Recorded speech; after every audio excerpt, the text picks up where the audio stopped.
Hello everyone, for this part of my Zelda tutorial I'm going to be showing you how I made Zelda's crown as well as her bracelets and her upper armbands.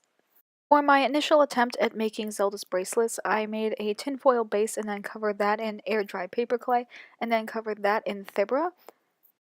I took full advantage of how easy it is to blend the seam lines of Thibra, and I basically used all leftover scraps I had from a previous project to cover both of the bracelets. There was a really small Triforce in the center of the circle on Zelda's bracelet, and that I made separately out of craft foam and then covered that in Thibra as well, using the Thibra to bond the two pieces together. After they were covered in Thibra, I went ahead and spray painted them gold and then covered them in sealer. They came out a bit more bulky than I would have liked, and I modified my design a little bit between making the first and second bracelet, but after a while I realized I wasn't really happy with them at all and I decided to make them all over again from scratch using a completely different method. So I started from scratch using a technique to cover foam with metallic spandex using contact cement to bond it together. This was probably the smartest decision I had made because the final product is like night and day when I compare like the two different versions of my bracelets. I was able to salvage the initial pattern I had made for my bracelets and just transferred to using craft foam as the base instead of the tin foil. Thing I would recommend with this step is to cut out all of the outer contours of the bracelet first, and then after you've sort of tried it onto your hand and you like the sizing, to then do all the inner lines because you can't really adjust the sizing once you've cut out all of the smaller crevices. So the way this is done is to put a layer of contact cement on both of the pieces, wait for them to dry, and then stick them together. It's a must-have to be wearing gloves when doing this project because the contact cement tends to get everywhere even when you are being careful, and you really need that added layer of protection.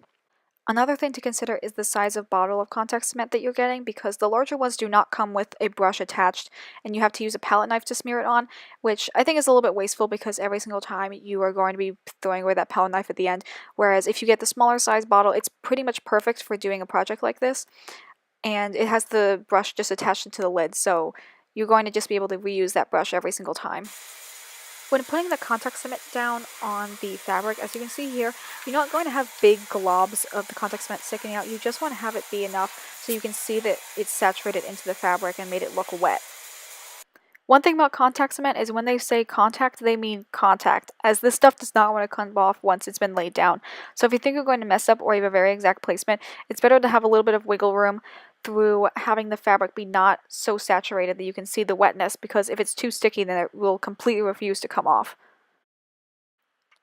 One thing I can say about the gauntlets is that there are a lot of small openings that I had to remember to put contact cement on afterwards because I had missed them in the initial layer. This really isn't ideal because you want the contact cement to be completely dry when you first stick the two pieces together, as if you don't let it have the proper time to dry, it can actually make the smell of it last longer.